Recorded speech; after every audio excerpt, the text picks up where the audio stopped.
the Vietnam War unintentionally served as a major obstacle in the American civil rights movement taking place at the same time.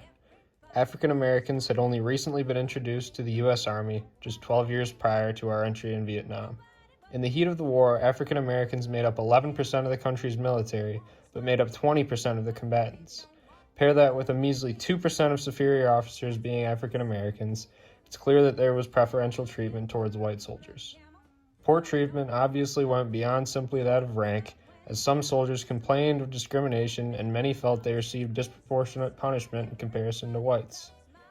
One such example lies in the riot at Long Binh prison in Saigon. Nearly twice as many soldiers were housed there as recommended, with a head turning 50% of the occupants being African American. Shortly after the assassination of Dr. King, imprisoned soldiers could no longer ignore the painful irony of serving a country who refused to serve all their citizens in return and staged a massive riot. All hell broke loose, and 65 of the nearly 800 prisoners were injured, with one being killed.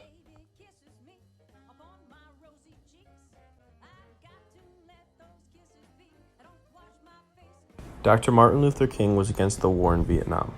Like many others, he believed the war was overshadowing the civil rights movement of the late 1960s. Many young African American soldiers served in the Vietnam War. However, they were serving in combat at disproportionately high numbers opposed to the rest of the population.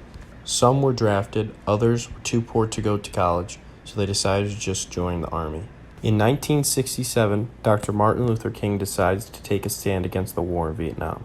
King believed that they should not go over and fight for a country that did not respect them. King says in his speech, "We spend more money on military defense than in social uplift." Many people felt like the war in Vietnam was pointless, and that there were bigger problems to solve in the United States. He gave this speech after he marched down State Street in Chicago with nearly 5,000 people.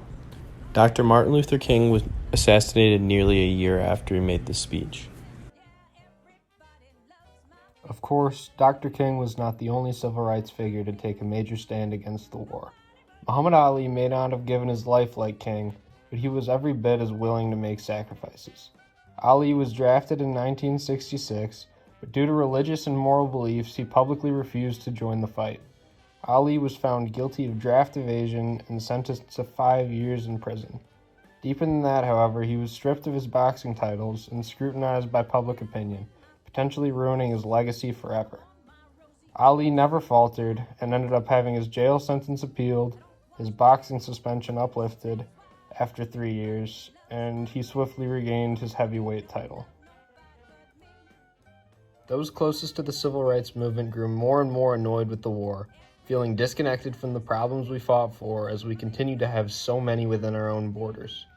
Over 7,000 African Americans gave their lives for this cause due to one reason or another, and many more were directly impacted by the horrors of the war.